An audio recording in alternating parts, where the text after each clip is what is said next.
Fala pessoal, tudo bem? No vídeo de hoje a gente vai conversar aí sobre 5 mitos bem comuns aí que se falam no mercado financeiro e que não são verdade, tá? Então você, ficando até o final desse vídeo, você vai ver quais são esses 5 mitos e por que não é verdade o que está por trás desses mitos aí que se fala muito por aí, tá bom? Então, antes de qualquer coisa, peço que você se inscreva no canal e clique para receber as notificações dos próximos vídeos que a gente fizer para você não perder nada, tá?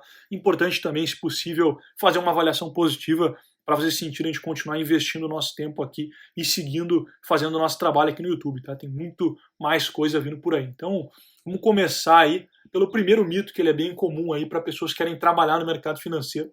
Então, é a questão da faculdade, tá? Então, muito se fala que para você conseguir trabalhar no mercado financeiro, você tem que ser formado em economia ou administração, tá? Então, isso passa bem longe da realidade, tá? Primeiro ponto assim, faculdade não define nem 5%, tá? Da sua trajetória no mercado financeiro. A faculdade vai ajudar ali um pouco na parte de você conseguir uma vaga de estágio, tá? Mas não necessariamente você precisa vir de administração ou de economia, muito pelo contrário, tá? Inclusive o mercado financeiro gosta muito de engenheiros, inclusive o próprio Itaú, tá? Se diz ser um banco de engenheiros, tá? A maioria dos diretores lá são formados em engenharia, mas mesmo assim, eu acho que é pouco relevante a faculdade que você fez, tá? Obviamente você ter feito numa federal, enfim, que tenha um prestígio maior, vai pesar mais do que uma faculdade de segunda linha, vamos dizer assim, mas com certeza você consegue compensar com outras coisas, tá? Então, como eu falei, a faculdade vai definir aí no máximo 5% da sua trajetória no mercado financeiro e principalmente em vagas mais júnior, sobretudo de estágio, tá? Então, é praticamente indiferente o curso que você escolheu, a faculdade que você fez, desde que você consiga compensar em outras coisas, tá? Então, já chega aí também no segundo mito, tá? Que tem mais a ver com investimentos, tá? Que é que para ganhar dinheiro na bolsa você precisa que o Ibovespa suba, tá? Então, isso é mentira por dois principais pontos, tá? Primeiro, porque a bolsa brasileira não é o Ibovespa, tá? Então, o Ibovespa é um índice que representa uma proxy da Bolsa Brasileira, tá? Que tenta representar o mercado de ações como um todo, mas tem várias empresas que não fazem parte do Ibovespa. E não necessariamente elas dependem do Ibovespa subir para elas subirem. Então, basta você comprar uma empresa que não está no Ibovespa e ela subir e o Ibovespa cair, que esse mito é quebrado, tá? Mas outro ponto importante também é que não necessariamente você precisa ganhar na operação long, ou seja, comprado apostando na alta das ações. Se você fizer uma operação short, por exemplo, apostando na queda das ações, que nada mais é que uma operação que você vende a descoberto uma ação, ou seja, você pega, aluga uma ação e vende, e aí você depois recompra ela, idealmente, se a operação der certo, por um preço menor do que você vendeu, tá? Então você aposta na queda e ganha justamente a diferença do preço que você vendeu e depois o preço que você comprou, tá? Então aí sim, se a bolsa cair, é algo positivo, que provavelmente a ação que você tiver vendido, ou enfim, o BOVA11, o índice, provavelmente vai cair também, tá? Então, esse é outro mito. Primeiro, pela questão de o Ibovespa não representar todas as ações do mercado brasileiro, e segundo, que você pode operar short, por exemplo, tá?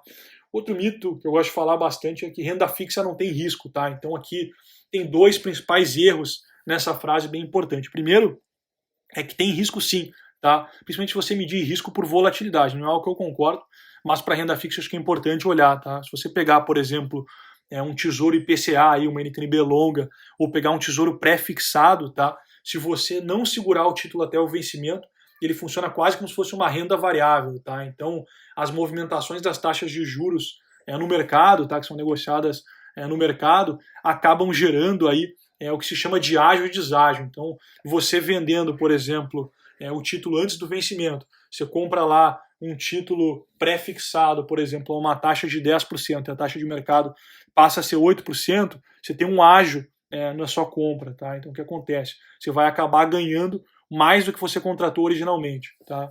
Então pode ser o contrário também. Daqui a pouco você compra aí um título a 10% e a taxa abre para 12% e aí você toma um deságio. Então, se você não segurar até o vencimento, você está sujeito a ágio e deságio, e aí sim tem bastante volatilidade, em alguns títulos até mais do que bolsa, tá? Então tem sim risco medido por volatilidade, e tem aí a definição de risco que eu gosto, que é risco de perda permanente de capital, tá? Então, esse risco existe sim em renda fixa, tá? Inclusive, ele pode ser até maior do que investir em ações, tá? Porque é muito difícil você ter uma perda permanente de capital, sei lá, a ação cair lá ir para zero. Você não vê isso, né? O cara perder todo o dinheiro que ele investiu numa ação. né? Porque obviamente tem alguns limites. Você compra uma ação ali minimamente saudável, ela tende a valer pelo menos ali o patrimônio líquido dela, se ela estiver gerando um ROI, enfim, a gente pensando numa ótica de Justified PB, né, Price Book Value. Mas isso é assunto para outra aula.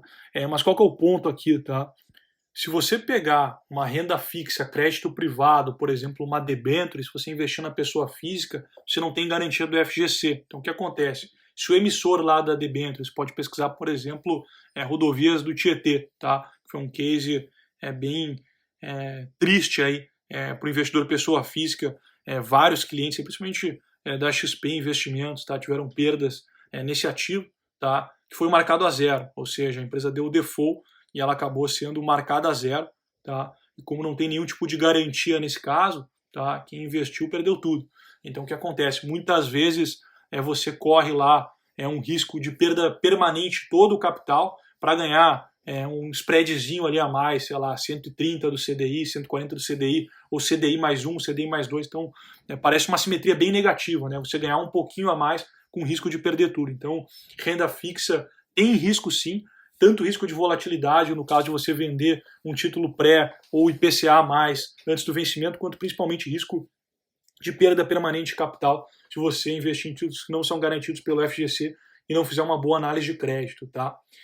Outro ponto importante e bacana aí de debater aí para quem quer trabalhar no mercado financeiro é o mito que é necessário ter uma certificação. Então isso é parcialmente verdade e parcialmente mentira, tá? Então várias pessoas vendem aí, por exemplo, CEA como se fosse uma porta de entrada aí, milagrosa para se diferenciar no mercado financeiro, tá? Nada mais distante da realidade. Fica o CEA.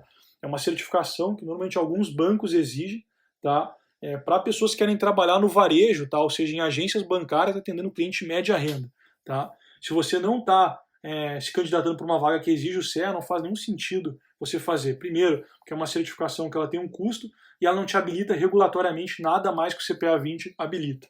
Tá? Então, a gente vê uma bolha nesse mercado de cursos de certificação que começam a vender certificações como se fossem uma coisa, uma panaceia, né? Que não vai resolver todos os seus problemas e te garantir um emprego. Passa bem longe da realidade. Tá?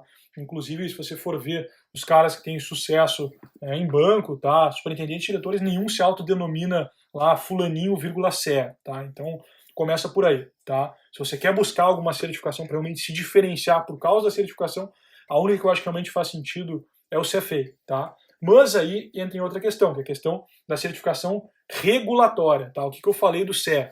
O CE não te habilita nada que o CPA 20 te habilita, tá? Diferente. Então, o CE, em termos regulatórios, te habilita a mesma coisa que o CPA 20, então não faz muito sentido fazer o CE, que não é um diferencial, tá? Mas em termos regulatórios, vamos lá, tem algumas certificações que você precisa regulatoriamente. Então, para trabalhar em banco, principalmente banco de atacado, você precisa de um CPA 20.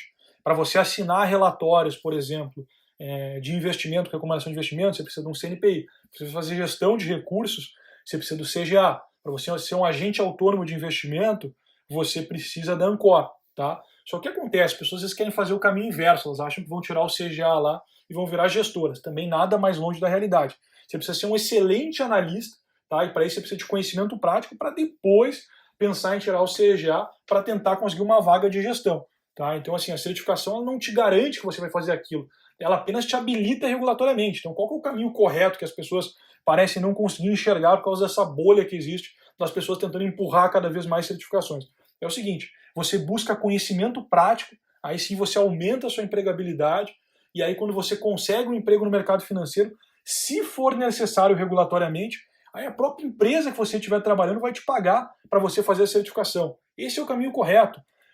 Você fazer o CNPI não vai te tornar um analista. Não adianta você ter o CNPI lá e não saber fazer um modelo de valuation em Excel. E o CNPI não ensina isso, tá? E é isso que vai ser exigido na prática, tá? Então o que acontece? Você primeiro domina a parte prática que vai ser exigido de um analista na prática, aí você consegue um emprego e a própria empresa que você for trabalhar, a instituição financeira, enfim, vai pagar para você fazer o CNPI para você estar habilitado regulatoriamente poder escrever relatório se necessário. Então esse é o caminho, tá?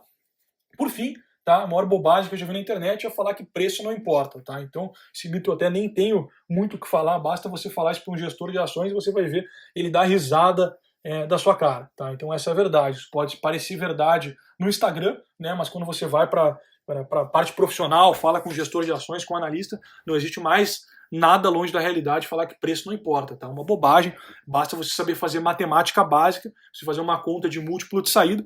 Então, se você compra uma ação a 100 vezes lucro e vende ela 10 vezes lucro depois, mesmo que ela cresça 20% ao ano, olha o estrago que vai fazer no retorno para o investidor, independente praticamente do holding period, tá? Então, é uma conta de matemática básica, falar que preço não importa, é uma das maiores aberrações que eu já vi, e só faz sentido realmente no Instagram, tá? Porque na vida real passa bem longe da realidade, tá bom? Então, acho que foi bacana essa série de vídeos aí para desmistificar aí algumas coisas que falam muito erradas por aí, tá bom? Então tem muito mais coisa vindo por aí. E assim, para a gente continuar investindo nosso tempo aqui, a gente quer que aumente aqui o número de inscritos, o alcance, enfim. Então, se inscreve no canal e deixa a avaliação positiva e até o próximo vídeo.